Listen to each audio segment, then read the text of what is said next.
Nesse vídeo eu vou falar um pouquinho sobre o loop for. For é uma forma de fazer iterações, é parecido com o while nesse sentido, de fazer repetições. Em geral, a gente usa mais o while quando a gente não sabe quantas repetições a gente quer fazer, enquanto o for é para um número mais pré-determinado de iterações. Na verdade, qualquer comando que você consegue fazer via while, você consegue fazer via for e vice-versa. Mas, em geral, a gente usa essa estrutura para decidir qual tipo de comando que vai usar. Eu vou criar um novo arquivo vazio, e eu vou salvar ele como exemplo for. E o importante aqui é o tipo dele ser um arquivo .c, para que na hora que a gente começar a escrever o nosso código, ele já vai considerar as palavras da linguagem C e mostrar elas com uma cor diferente. Vou só colocar o main habitual e eu vou escrever uma primeira versão de programa para escrever na tela os n primeiros números positivos. Então, eu vou fazer isso primeiro com um while e depois a gente vai transformar num for. Para fazer isso, eu vou criar uma variável inteira n, vou perguntar para o usuário, pedir para o usuário, digite quantos números você quer escrever na tela. Eu vou salvar o que o usuário digitar na variável n, usando o comando scanf. E aí, qual seria a lógica? A gente vai ter que vai ter que usar um printf para escrever cada um dos números. E um dos jeitos possíveis é a gente criar uma outra variável, vou chamar de i é um nome bastante comum que a gente usa para os contadores, para as variáveis que são incrementadas. E, em princípio, a gente gostaria de escrever o número 1, depois o número 2, depois o número 3, e assim por diante. Então, o primeiro valor de i que a gente gostaria de escrever na tela seria o número 1. Então, em algum momento, a gente vai ter um código do tipo escrever na tela o número i. Mas a gente precisa incrementar esse número i. E a gente vai incrementar isso enquanto i for menor ou igual a n, abrindo chaves, a gente vai escrever isso aqui. Então, enquanto i for menor do que n, a gente vai escrever na tela o número i. Mas eu preciso passar para o próximo i. Então, eu preciso fazer i recebe i mais 1. Ou seja, i começa com 1, mas depois i vale 2, depois i vale 3, e assim por diante. Enquanto essa condição for verdade, enquanto i for menor ou igual a n, eu vou continuar escrevendo na tela. Essa é a primeira versão do programa. Usando o while, ela tem um pequeno probleminha e vocês já vão entender qual é. Na hora que a gente rodar isso aqui, ele vai pedir para a gente quantos números eu quero escrever na tela, digamos 5 números, e ele vai me escrever 1, 2, 3, 4, 5, todos eles um grudado no outro. E por que isso acontece? Porque o nosso printf está escrevendo um número imediatamente depois do outro. Se eu quisesse escrever os números em linhas diferentes, eu teria que mudar aqui para /n. Esse /n é o comando para trocar, para quebrar de linha e passar para a linha de baixo. Se eu rodar de novo o programa agora e repetir a mesma entrada, então de novo pedir para o programa me escrever 5 números na tela, eu vou escrever 1, 2, 3, 4, 5, mas cada um deles em uma linha. Bom, essa é a primeira versão, é uma versão usando o while. A gente poderia reescrever algumas coisinhas aqui. Ao invés de escrever i igual a i mais 1, isso aqui é análogo a escrever i mais 1 igual a 1. Isso aqui é uma forma abreviada de escrever a variável i recebe o valor anterior dela mais uma unidade. Então, esse programa continua fazendo a mesma coisa. Existe ainda um outro atalho na linguagem C. Se a gente só quer incrementar de 1 em 1, a gente pode escrever dessa forma ainda mais resumida, i mais mais, que vai também fazer a mesma coisa, vai incrementando i de 1 em 1 e o programa vai continuar fazendo a mesma coisa. As três formas são absolutamente equivalentes, mas essa aqui é mais cômoda porque a gente escreve menos coisas, então sempre que possível a gente vai tentar usar ela. Muito bem. Eu posso então transformar tudo que está escrito aqui nesse pedaço do while, eu posso transformar em um loop for. Eu vou comentar todo esse bloco usando asterisco e a barra. E a ideia é que o for a gente escreve três coisas. A gente escreve i igual a 1, ponto e vírgula, i menor ou igual a n, ponto e vírgula, e mais mais.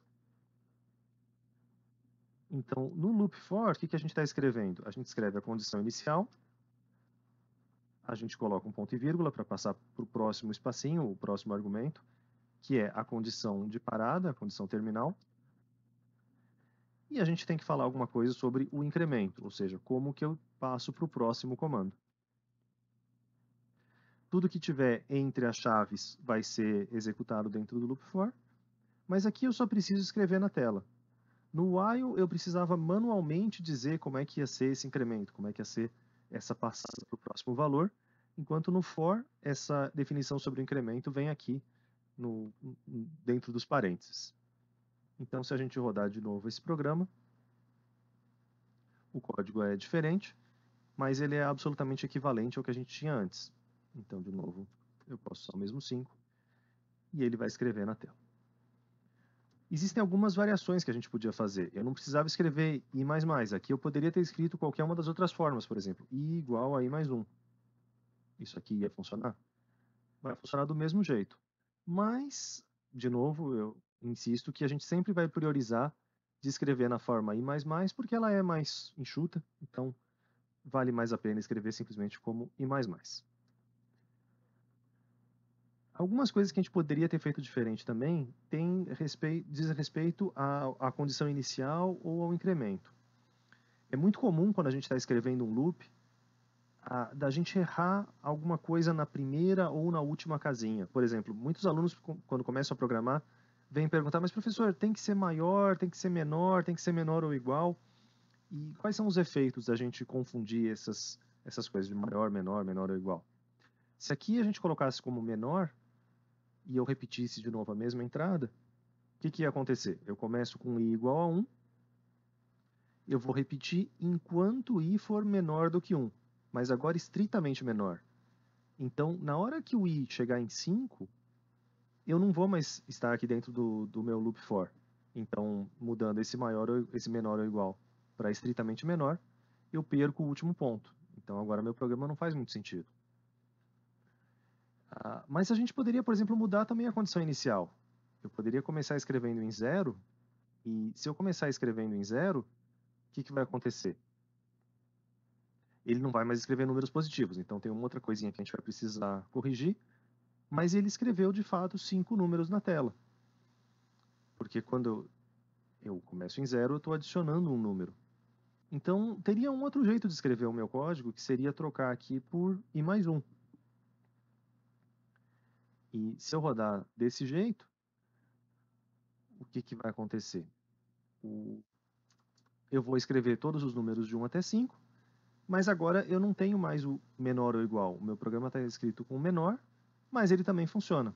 Ele funciona porque eu mudei a condição a condição inicial, mudei a condição de parada, mudei o printf. Então eu fiz alguns outros ajustes que deixaram o programa coerente.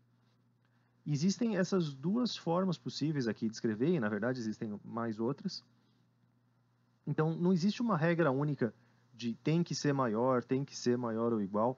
Tudo depende das convenções que você está usando e da inicialização das suas variáveis. As coisas têm que ser coerentes, no final das contas, esse é o teste que a gente precisa fazer. A nossa saída, o nosso resultado é o que a gente precisa, sim ou não? Mas existem infinitas formas de escrever um programa que chegue nesse mesmo resultado. Em resumo, o loop for tem essas três condições, condição inicial, condição de parada e o incremento, que são escritas nesta ordem, obrigatoriamente nessa ordem. E ele é melhor do que o loop while, porque você aqui já descreve toda essa situação de início, continuação e final, você já escreve isso muito explicitamente. O loop while ele é melhor quando você só sabe qual é a condição de parada. E a condição de atualização das variáveis pode ser um pouco mais complicada. Nesse caso aqui era bastante simples, então é por isso que é melhor escrever como um for.